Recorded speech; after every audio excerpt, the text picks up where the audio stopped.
Okay, our onion harvest is starting to come in. You know when the onions are ready, when they start doing this, where the leaves starting to flop over, or all the leaves are gone. So what we're doing is we're starting to harvest onions.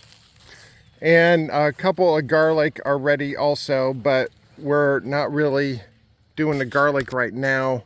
We're trying to hold off on those for as long as possible because we have several hundred onions. The good thing is that this row right here are Cipinellis, and the Spanish long days are in row 2 over there in the back. And those are long day onions, which means that those can probably hold out a while longer. But this is Texas Super Sweet in row 2 over here, which they look like they're about ready. Row 4, this is Red Creoles. These are coming up. And then row 8 over here is our Texas white onions. And as you can see, a lot of those are starting to be ready. Well, the short version is we need an area to cure all of these onions and the garlic. And it can take several weeks, particularly with the garlics, to cure, especially in our humid environment. So let me show you what we started off with as far as curing goes. All right, so we have this nice carport here that we had installed earlier this year. And my first inclination was why don't we take cattle panels and put them in the carport, either on the ground or suspend them from the ceiling here. And I thought that was a wonderful idea because we could have a cattle panel or two in here and still be able to use the majority of the carport. Then I realized we have hundreds. We have about 1,000 onions and we have about 600 garlic. And so that we'll just, for rough terms, say 1,600. Well, we have 1,600 things, and if they weigh, let's say, a half a pound each, that's going to be at least 800 or 900 pounds of onions and garlic that we're going to have to suspend. So suspending from up here ended up not being good. And obviously, with the advent of the straw right here, we don't have any place to put them in here. So what we did is we have our little temporary area right here, which is a couple of cut off cattle panels, which I'll tell you why they're cut off in a second. And then we have a little bit of 1/2 inch by 1 inch mesh we just stuck on top. I don't know if you can hear the chicken, but that's Ern complaining, so she evidently has to lay an egg. So anyway, here's all of our Texas white, our Red Creole, and then a little bit of our Texas Super Sweet onions. And Andre and I have taste tested all of these, and the Texas whites are mild. The Texas Super Sweets have a little bit more flavor than the Texas whites, but they're also mild. And then the Red Creoles obviously are hotter. But as you can tell, we've barely made a dent into all of our onions, and we've already surpassed all of this. So then we came up with another idea. So let me go over there and show you. Okay, Sherlock is showcasing our chicken tractor that we had done, that we built over the winter. And the chicken tractor, as of right now, is really not being used. And the main reason why it's not being used is because I need an effective way to move this thing around, and it's 600 pounds. And I can easily attach it to my lawnmower and move it around that way. It's just backing it up and getting it into place is a little tricky. So what we did is we bought a 16 by 16 tarp that we just got off of Amazon. And then if you look up here, we live in Horry County, which is the same county as Myrtle Beach. So we get all of the nice beach stuff. So we just went to either Dollar Tree or Walmart, one of the two, or Lowe's, I forget which one, and got these little noodles. And they sell these things by the thousands in Myrtle Beach. So they're not really that expensive. I think it was like $1 or $2 each. So the reason we put these noodles on here is because of this type of situation, and we were afraid that it was going to damage the tarp. So we just wrapped the noodles around so we could be able to adhere the tarp on without too much trouble. Then we also, with the tarp, or with the chicken tractor, we have these casters here, which are solid rubber. And with the casters, when we were just on the ground, after a while, you know, with it raining and stuff, they would just start to erode and start to sink in a little bit. And then when we would go to move this thing, it would be near impossible. The tractor and lawnmower would have no problem, but we couldn't move it ourselves. So we just went, got some 12x12 pavers and just stuck these things on top. Sherlock is over here not being happy right now because he wants to go in. So he's going to wait a couple of minutes. So he's not going to start digging. Yeah, you. So what we did is we went to Tractor Supply. Cattle panels were on sale. And it was funny, the 16-foot cattle panels were actually the same cost as the 8-foot cattle panels. But even when they're not on sale, the 16-foot cattle panels are only a couple of dollars more. So go figure. So the inside of this is just less than 16 feet. So I had to cut these down to 14 feet. Hence the cattle panel sections on our temporary area. And so we just got some 16 by 16 base pavers and then just dry stacked CMU block on top. So we have cattle panels and this about 16 inches on center. All right, we got chicken songing and chicken complaining going on over there. I don't know if you can hear it in the video, but it's really distracting IRL. So let me try to squeeze in. Let me zoom out a little bit. Okay, there we go. And so what we did is, this was kind of like building a ship in a bottle, because all I had was this opening right here to fit all this stuff in. So this has been kind of fun. And so with the cattle panels, the openings are obviously really large and no onion or garlic would fit there. So what we did is we bought 1.5 inch hardware mesh and stuck on top. And it's kind of wavy now, but when we start getting onions and garlic on here, it'll flatten itself out. And so the idea is to have the green part of the onion and garlic, which is cut to about 8 inches, go down through the hole, and then the actual bulb itself stick up the top with the remainder of the roots, because you cut the roots off to about 1 inch or so. And then this is going to be our nice drying area.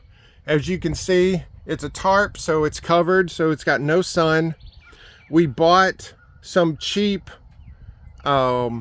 tarps, so if it rains real bad, we can throw those tarps up real quick on either end, so rain won't come in from the end.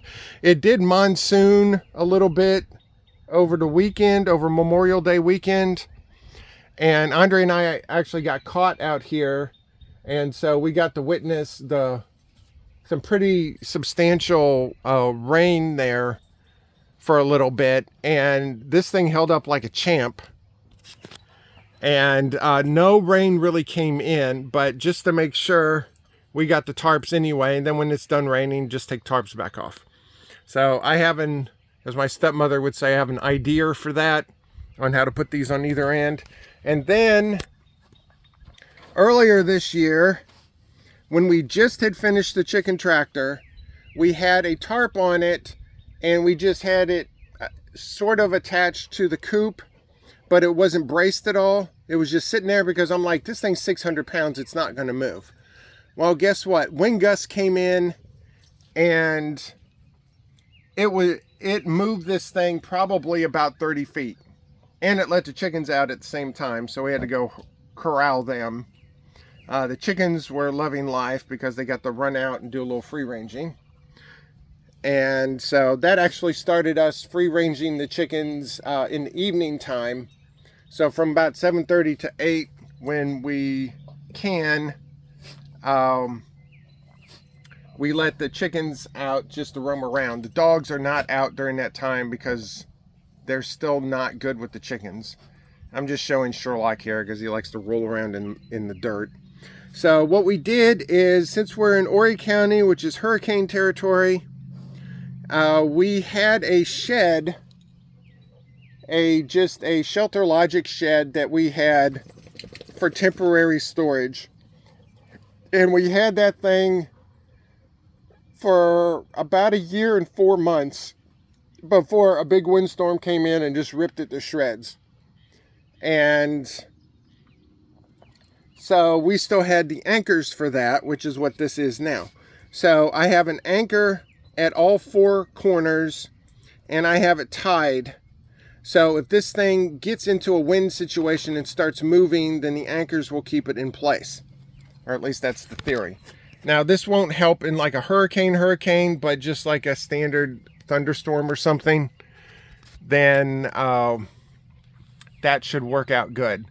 Now, so I get to be the one that gets to go in here and shimmy back and forth, putting onions and garlic in here. So what Andre and I are going to do later today is we're going to take all the onions that we have in our temporary area and put them over here so they can start curing properly. Well, when I mean properly, I mean in here, because this is where it's supposed to go. So all of this is a temporary solution, with a quote permanent solution being some sort of greenhouse that during this time of year we're going to retrofit so we can dry and cure onions and garlic. Because onions and garlic, primarily garlic, are going to be, as of right now, what I call our cash crops. And so we need to have a way to cure them. And if we're going to end up with several thousand of them at a time, because my goal as of right now, which this can and will change, but my goal as of right now is to plant about 6,000 elephant garlic a year. And that 6,000 elephant garlic, assuming they all bulb out properly and get nice and big, could potentially net us like 60,000 a year or something like that. Actual math might vary, but that's a good estimate. Then if that ends up being good, then we have our back 5 acres that we have, because we should be able to do all of this in this area over here, because we have about 600 garlic in 2 rows right here. So basically we would need about 20 rows, which 20 rows of garlic in this configuration would be about the entire size of this garden here. So all the straw area would equal about 20 rows. And then we still have the area that we tilled and did not use, plus all the other area over there that we can still plant other stuff in. And that's before we even get to the back 5 acres. Because the farmer actually came, and on Memorial Day itself, he came and we're almost positive that he planted peanuts. Because we're in peanut sowing season right now, because soybean season's not till middle to late June. Plus there's no hills. Soybeans will always have hills. And so this is what he did. And then he came back yesterday and we think he fertilized also. So we'll find out in a few weeks exactly what he is. But we know that he does peanuts, and we know that he does soybeans, and we know that he does corn. Corn season has come and gone as far as sowing a long time ago. The old adage of knee high by the 4th of July does not apply down here, because some of the corn was already knee high about middle of May. So we're going to have a lot of our corn by 4th of July that'll probably be full height. So, all right. think I'm done rambling with this. Oh, then originally I was going to put a 4th cattle panel up here, but I decided that if I did that, I probably would not have enough room to maneuver in there, because it's going to be a tight fit going back and forth all the time. So what I did was, hold on a second. Sorry about that. That dog loves to dig. So what I did was, here's the 4th cattle panel that we were going to use. And Andrea was wanting to build this real elaborate Rube Goldberg drying area. So when we harvest, we can just set stuff down and then we can rinse them and prep them and all that type of stuff. Well, come to find out, all I needed was a couple of sawhorses, which I already had, a cattle panel, which I already had, and some of the mesh, which I still had from when I did that. And then now we have a nice big prep area. And if it starts sagging a little bit, I can either move the sawhorses, or I can put a couple 2x4s in there to support or something. But this is a very simple way to start doing that. So now when we start doing mass harvest, we can just unload over here. We have the Iowa spigot with a hose right here that we can rinse them off with, and we're good. And speaking of the Iowa and the drip irrigation system real quick, this is working very well. So I'm really impressed with this system. And because originally I didn't know how well this was going to work, but as we go to harvest onions are really neat, because you just go underneath them with a couple of fingers and just pop them up, because they're pretty much on the surface. And the ground, because of the straw and because of the irrigation system, is moist. It's not over wet and it's not dry, it's moist, which is perfect. The beets absolutely love it. So as soon as we get a big haul of onions in and get them start curing, then we need to harvest more beets so we can start processing those. It's supposed to be colder tomorrow, colder by, instead of the low 90s, it's going to be in the low 80s. So I think we're going to can some beets tomorrow, and possibly all weekend. And luckily with our kitchen set up, it didn't get too awful hot when we were doing the beets in there. So, all right, that's not a beet, but what we can do is we can put the beets over here and rinse them off. So I'm really happy about that, as you can tell. So this is my redneck area. The guys are happy about it. They're actually probably ready to go in. So I'm going to quit rambling now. And so I'm pretty impressed on how this turned out. And as soon as we get some stuff in here and show you what this actually looks like, I might do a short or something on that. So our drying area, at least this year's drying area, is complete.